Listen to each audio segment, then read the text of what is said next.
This was the first time the man tasted the bitter flavor of failure. His opponent was a junior lawyer appearing in court for the first time, fighting to bail out a client accused of murder. The man applied for a plea of not guilty. The suspect had never had a criminal record and had a stable partner and career. He was willing to accept police monitoring and pay a large bail amount. The suspect suffered from claustrophobia, making continued incarceration unsuitable. Lincoln thought he would succeed, but unexpectedly, the junior lawyer added a special circumstance charge against the suspect in court. Evidence showed that the suspect had used an item to set fire to the victim's apartment, and according to the final autopsy report, the victim's hyoid bone was fractured, indicating strangulation. The suspect had a physical altercation with the victim, choking the victim's neck. Additionally, the coroner found smoke in the victim's body, meaning the cause of death was not strangulation, but rather the smoke inhaled afterwards. This sudden autopsy report left the man without time to think. He hadn't received any information about this report beforehand. In the end, Lincoln's bail plan failed completely. He could only start with the existing clues to find new evidence. At this point,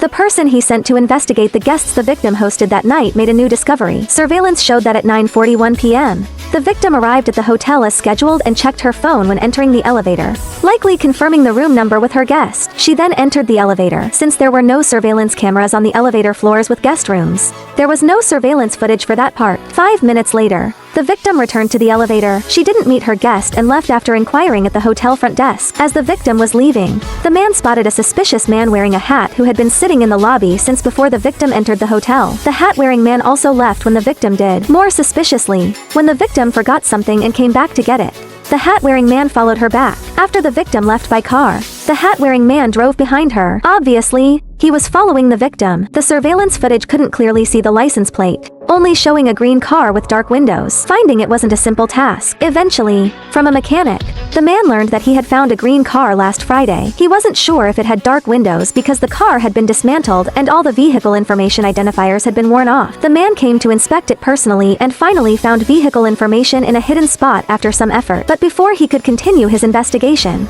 trouble found Lincoln. A major drug lord who had been arrested and testified against by the victim was sentenced to life imprisonment not only for selling contraband but also for possessing a gun related to 3 homicides. He must have hated the person who testified against him and might even seek crazy revenge. Now that the cause of the victim's death hadn't been determined, he had set his sights on Lincoln. He sued the prison, requesting the reversal of his life sentence, and simultaneously issued a court summons to Lincoln, asking Lincoln to testify in court to help prove that the bureaucracies involved in his case had committed severe misconduct. Starting from the arresting officer, Lincoln didn't want to help but was threatened by the opposing lawyer. From the lawyer's mouth, Lincoln confirmed that the other side already knew it was the victim's testimony that sent him to prison. Obviously, the other side had a greater suspicion of killing the victim. Along with Lincoln, a regular woman and a narcotics officer also received court summonses. After investigation, Lincoln found out that the woman and the victim were former roommates who hadn't seen each other for over a year. Upon learning of her friend's death, the woman was more flustered than sad and kept avoiding Lincoln's questions. Finally, from the woman's mouth,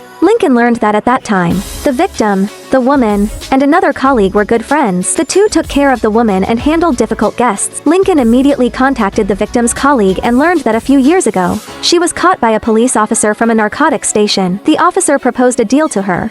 If she provided guest information to the police, she wouldn't go to jail. She agreed but only provided information on unrelated people and didn't involve the drug lord. However, the victim, who was caught in a more serious situation, was asked by the police to expose the drug lord and even place a gun in his room. Yes, the gun involved in the 3 homicides that sentenced the drug lord to life imprisonment. The truth was reversed, and Lincoln was suddenly confused.